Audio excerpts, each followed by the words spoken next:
But always when you are working, it's very self-biographic, no?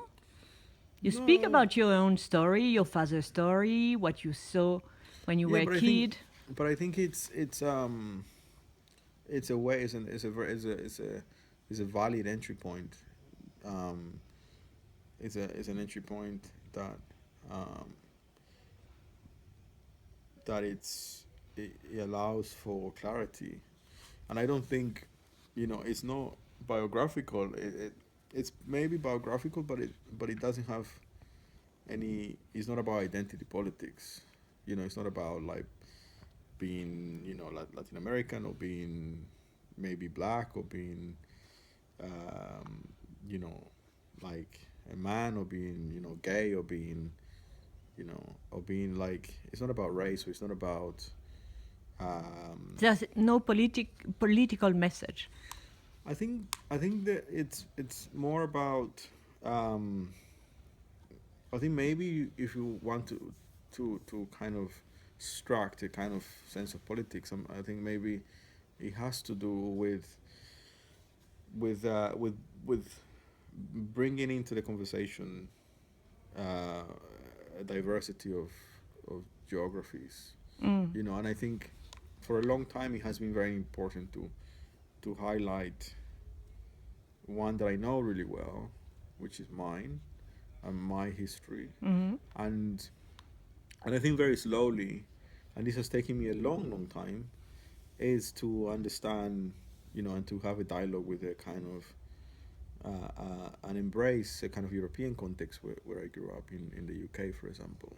And I think that that for me is really interesting, because and I'm going to do it, and I'm beginning to maybe do this not from a point of view of racial tensions, or kind of again going back to this idea of identity politics, but from a point of view of the devastation of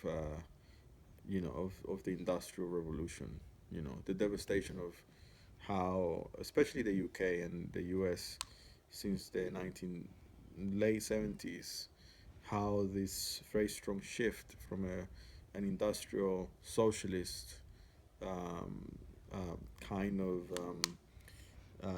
infrastructure became very neoliberal and became pro capital, and how that devastated, the for example, a huge amount of communities in the north of England. Um, and the same way, in the US, that Mm-hmm. you had a lot of the car industry was devastated.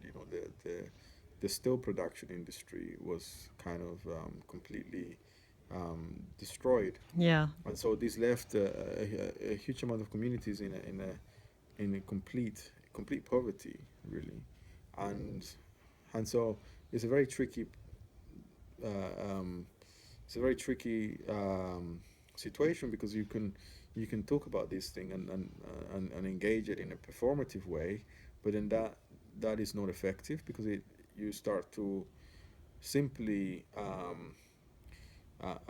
kind of produce content for culture, and I'm talking about museums, or So you know what to do? so what to do, I think, is to be I think to this is a very long process, and I think it's a process that um, I'm not saying there's a right or wrong approach, but it's a process that takes time. It's a process that perhaps doesn't even have nothing to do with art. And I think, for example, this current dialogue about identity politics, about blackness, or about being of different races, I think it's performative, and it's problematic.